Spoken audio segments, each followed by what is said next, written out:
السلام علیکم دوستو، ایران اسرائیل کی طرف جو ٹرمپ نے اپنا ٹرمپ کارڈ کھیلا تو اس نے اپنی مدر فال بام مارے تو ہیں اور آف کورس اس کا ایران کو نقصان بھی ہوا، لیکن حقیقت بات یہ ہے کہ ایران نے اتنا زیادہ اسٹریٹجک نقصان اسرائیل کو پہنچایا ہے، کیونکہ آپ کو یاد رکھنا پڑے گا کہ ایران ایک بہت ریزیلینٹ پاور ہے۔ وہ دنیا میں آج تک آپ نے افغانوں کو دیکھا ہے نا کہ وہ بڑی غیرت مند قوم ہے اور کسی سے کنٹرول نہیں ہوتے، تو ایرانی جو ہیں وہ بھی آج تک کبھی کسی سے اس طرح کنٹرول نہیں ہوئے۔ تو وہ مرنا تو پسند کر لیتے ہیں لیکن وہ بھاگنا پسند نہیں کرتے، تو وہ بھاگے نہیں ہیں۔ انہوں نے اپنا پورا زور لگایا، اس کے باوجود کہ ان پہ سینکشنز ہیں، ان کے پاس اچھے پلینز نہیں ہیں، ان کے پاس ٹیکنالوجی اتنی اچھی نہیں ہے، لیکن انہوں نے میزائل کی ٹیکنالوجی جو ڈیولپ کی ہے، زبردست ٹیکنالوجی ڈیولپ کی ہے، اور اس سے اسرائیل کے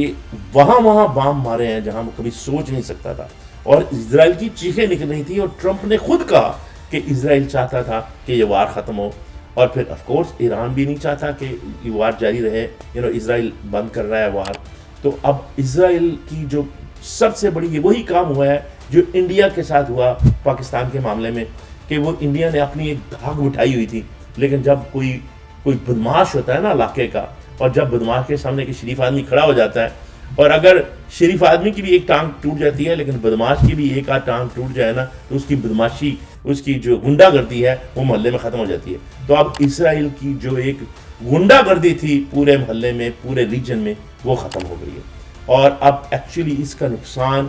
اسرائیل کو بہت زیادہ ہوا ہے، کیونکہ پہلے اسرائیل کا بھرم تھا، اب وہ بھرم ختم ہو گیا۔ ایسے ہی ہے جیسے انڈیا کا، اب جیسے کہ انڈیا اور پاکستان کی وار ختم نہیں ہوئی، کیونکہ یہ کانفلکٹ ہے، انفارچونیٹلی جاری رہے گا، اور وی ہوپ کہ انڈیا، پاکستان اور چائنا آپس میں مل بیٹھ کے اپنی عوام کا سوچیں اور پیس اور امن کی بات کریں، اور اسی طرح یہ خواہش تو ہو سکتی ہے کہ اسرائیل کو بھی کچھ عقل آئے، لیکن انفارچونیٹلی جو لاتوں کے بھوت ہیں وہ باتوں سے نہیں مانتے، اور اسرائیل میں بے تحاشا اس طرح کے زائنسٹ ہیں، بی بی نتن یاہو جیسے، جن کو اس کی کوئی فکر نہیں کہ انسانیت کے کیا ساتھ ہو رہا ہے۔ ان کو نہ اپنے لوگوں کی فکر ہے، نہ مسلمانوں کی فکر ہے، نہ عربوں کی فکر ہے، نہ یہودیوں کی فکر ہے۔ اس لیے جو سمجھدار یہودی ہیں وہ زائنس کے پیچھے نہیں ہیں، لیکن ان کو فکر ہے اپنی پاور کی، اور وہ پاور اسی طرح جو ہوتے ہیں۔ تو اب یہ بات ہے کہ اس میں آف کورس ٹرمپ کو جو ہے وہ دو ہی چیزیں چاہیے، ایک تو اس کو نوبل جو ہے وہ انعام چاہیے امن کا، اور دوسرا اس کو جو ہے وہ ٹرانزیکشن، یعنی اپنی لیڈری اور اپنی ٹرانزیکشن چاہیے۔ تو آف کورس اب وہ بے شک اس نے اسرائیل کو بھی خوش کرنے کی کوشش کی، لیکن اس کے ساتھ ساتھ اب وہ اس نے کہا دیکھو جی میں نے جنگ بند کرا دی، کتنی جلدی بند کرائی، جو کہ ڈیکیڈ سی جنگ تھی جو میں نے 12 دنوں میں بند کرا دی۔ تو اب دونوں کی وہ تعریفیں کر رہا ہے، ایسے ہی جیسے انڈیا پاکستان کی تعریفیں کرتا ہے وہ۔ تو یہ اس کا ایک انداز ہے۔ تو بہرحال یہ یاد رکھیں کہ نہ تو کوئی بدماش ساری عمر کے لیے قائم رہ سکتا ہے، بدماش کی، گنڈے کی، جابر کی، ایک بادشاہ کی حکمرانی اسی وقت تک ہوتی ہے جب تک آپ اس کے سامنے کھڑے نہیں ہو جاتے۔ تو اس لیے اب آئیے پاکستان کی طرف، عمران خان آپ کو بار بار یاد کراتا ہے کہ یہ جو فیئرز ہیں نا، ان فیئرز کو ختم کرو، کیونکہ عزت اور ذلت اللہ کے ہاتھ میں ہے، روزی اللہ کے ہاتھ میں ہے، اور عمر، ایج آپ کی اللہ کے ہاتھ میں۔ جو رات آپ کی قبر میں لکھی ہے وہ باہر نہیں آ جانی، اس میں کوئی شک نہیں کہ یہ ایزی ہے کہنا اور کرنا بہت مشکل ہے، لیکن یہ بات یاد رکھیں کہ اب چائنا کو ہر صورت میں اپنی ڈومیننس برقرار رکھنی ہے، اور چائنا کو پتہ ہے کہ پاکستان اس کا ایلائی ہے اور اس کو پاکستان کی ضرورت ہے، اس ریجن میں بھی اور پوری دنیا میں بھی،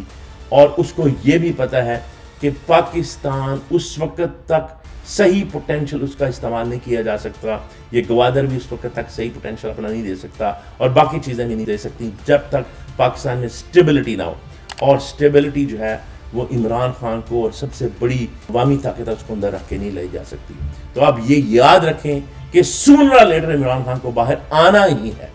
اس میں کوئی شک نہیں ہے۔ ظاہراً ایسے لگتا ہے کہ اب کہانی بالکل ٹائٹ ہے، اور جنرل صاحب کی ملاقات ٹرمپ سے بھی ہو گئی ہے اور تعریفیں بھی ہو گئی ہیں، لیکن یاد رکھیں وہ مکروا مکر اللہ واللہ خیر الماکرین، وہ دن دور نہیں جب آپ باہر نکلیں گے، آپ کو باہر نکلنا پڑے گا، اور یہ آپ کے باہر نکلنے سے ہی ہوگا، کیونکہ اللہ کا فرمان ہے وَلَوْلَا دَفْعُ اللَّهِ بَعْضُكُمْ بَعْضًا، اللہ بعض کو بعض سے دفع کرواتا ہے۔ جس طرح شیطان کی ڈیوٹی ہے، اس نے وہ ڈیوٹی لی، اس طرح ہماری بھی ڈیوٹی ہے کہ ہم کھڑے ہوں، ہم باہر نکلیں، ہم جس قدر جو کچھ کہہ سکتے ہیں وہ کریں۔ تو میں تو آپ سے یہ گزارش کروں گا کہ جب تک آپ ہر ہفتے چھوٹی چھوٹی ٹولے میں اپنے گھروں سے باہر نکل کے اپنا احتجاج ریکارڈ نہیں کرائیں گے پرامن طریقے سے، آپ کبھی بھی اپنی جو منزل ہے اس کو نہیں پا سکتے۔ یہ منزل باہر کے لوگوں سے نہیں ملتی، منزل اسی وقت ملتی ہے جب آپ خود کھڑے ہو جاتے ہیں۔ اور آپ یہ دیکھ لیں کہ یہ زہران اگر نہ کھڑا ہوتا، سب کہہ رہے تھے کہ یہ تو دیوانے کا خواب ہے، لیکن آنیسٹلی مجھے زہران میں جو ہے عمران خان نظر آتا ہے، اور وہ عمران خان کا فالوور ہے، آپ یہ چیک کر لیجئے۔ اور یہی وہ لیڈرز ہیں جو عمران خان ڈیولپ کر رہا ہے، یہ پوری دنیا میں ڈیولپ ہو رہے ہیں۔ اور یہی میں آپ کو کہوں گا کہ عمران خان کو آپ کی آنے والی نسلیں بھی یاد کریں گی کہ کوئی ایسا لیڈر بھی تھا۔ ابھی دیر نہیں ہوئی، اس لیے اٹھیے اور اپنا کردار ادا کیجیے اچھے طریقے سے، پرامن طریقے سے، نان وائلنٹ طریقے سے،